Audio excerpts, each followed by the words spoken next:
So hello friends, welcome back to my channel Meenachari creations. ఈరోజు video వచ్చేసి ప్రెగ్నెన్సీలో ఉన్నప్పుడు ఏంటంటే మనకి పిల్లల హార్ట్ రేట్, మనకి కడుపులో ఉన్న బిడ్డది స్కానింగ్ తీసినప్పుడల్లా హార్ట్ రేట్ అనేది ఒక్కొక్కలాగా అంటే ఎఫ్ఎస్ఆర్ దగ్గర మనకి మెన్షన్ చేసి ఉంచుతారనమాట. సో దీని గురించి మనము చాలా ఎక్కువగా చెక్ చేస్తూ ఉంటామని టెన్షన్ పడుతూ ఉంటాము. సో ఒక్కొక్క స్కాన్కి ఒక్కొక్కలాగా ఉంటూ ఉంటుంది హార్ట్ రేట్ అనేది. సో ఇది ఎక్కువ తక్కువ ఎందుకు తెలుస్తూ ఉంటుంది. అండ్ కొంతమంది అంటే మామూలుగా అయితే 110 నుంచి 160 లోపు వరకు ఉంటుంది. 160కి అబవ్ ఉంటే మీరు అప్పుడు టెన్షన్ పడాలి, అండ్ 110కి బిలో ఉంటే అప్పుడు మీరు టెన్షన్ పడాలి. కానీ మామూలుగా అయితే ఎవరికైనా క్యాజువల్గా 110 అండ్ 147, 160 ఇలా తెలుస్తూ ఉంటుంది. కానీ ప్రెగ్నెన్సీ మొత్తంలో మనకి 3-4 స్కాన్లు ఉంటాయి. సో స్కాన్ తీసినప్పుడల్లా ఒక్కొక్క రకంగా వస్తూ ఉంటుంది అనమాట.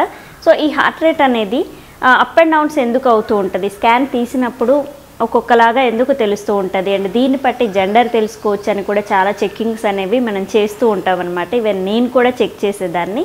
కాకపోతే నాకు స్కాన్ రిపోర్ట్ల వల్ల అర్థమైంది ఏంటంటే, మనకి ఒక స్కాన్ రిపోర్ట్లోనేమో 145 అట్లా ఉంటే, ఒక స్కాన్ రిపోర్ట్లోనేమో 160 ఇలా ఉండేదన్నమాట. సో మోస్ట్లీ ఇది నేను స్టార్టింగ్లో తీసే స్కానింగ్స్కి మనం కొంచెం ప్రెగ్నెన్సీలో ఉన్నప్పుడు కొత్తగా అప్పుడే ప్రెగ్నెన్సీ ఫస్ట్ కన్ఫర్మ్ అయిన వాళ్ళకి ఎక్కువగా తెలుస్తూ ఉంటుంది. ఫస్ట్ బేబీ అప్పుడు 160 ఇలా వెళ్తూ ఉంటుంది అనమాట. 145కి అబవ్ ఉంటుంది వీళ్ళకి.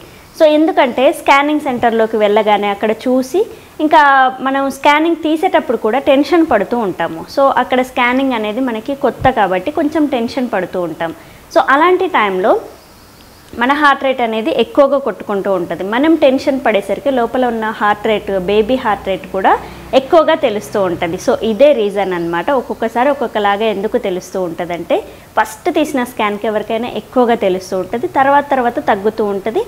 ఎంత తగ్గినా కానీ 110కి లోపు అయితే రాకూడదు, 110కి అబవ్ ఉండాలి. సో ఇలా ఎక్కువ తక్కువ తెలియడం ఏంటంటే, మదర్ స్కానింగ్ తీసేటప్పుడు జాగ్రత్తగా టెన్షన్ పడకుండా కొంచెం కూల్గా ఉంటే, ఈవెన్ డెలివరీ టైంలో కూడా మనము కూల్గా ఉంటేనే మనకి షుగర్ కానీ బీపీ కానీ ఆ టైంలో రేజ్ అవ్వకుండా ఉంటుంది. సో అలానే ప్రెగ్నెన్సీలో ఉన్నప్పుడు స్కానింగ్ తీసేటప్పుడు కూడా హార్ట్ రేట్ అనేది మనం టెన్షన్ పడే కొద్దీ బేబీ హార్ట్ రేట్ అనేది ఎక్కువగా తెలుస్తూ ఉంటుంది. సో ఇది మెయిన్ రీజన్ అనమాట. సో నేను చాలాసార్లు అబ్జర్వ్ చేసిన చాలా స్కాన్ రిపోర్ట్స్ కూడా నాకు పంపిస్తూ ఉంటారు. సో వాళ్ళలో ఎక్కువగా అయితే ఫస్ట్ ప్రెగ్నెన్సీ వాళ్ళకే ఈ సిమ్టమ్ అనేది నేను చూశాను. సో నా ఎక్స్పీరియన్స్ అనేది ఇక్కడ షేర్ చేస్తున్నాను మీకు.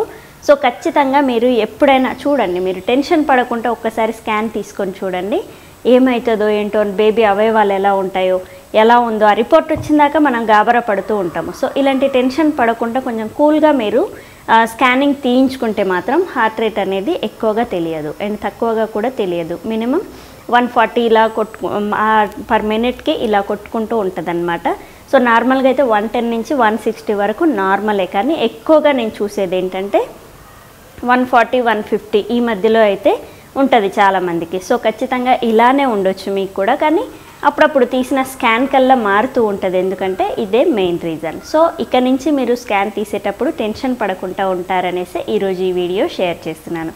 సో రేపటి వీడియోలో ఇంకొక మంచి టాపిక్తో మీ ముందుకు వస్తాను. Thank you. Please subscribe my channel Meenachari creations. Thank you.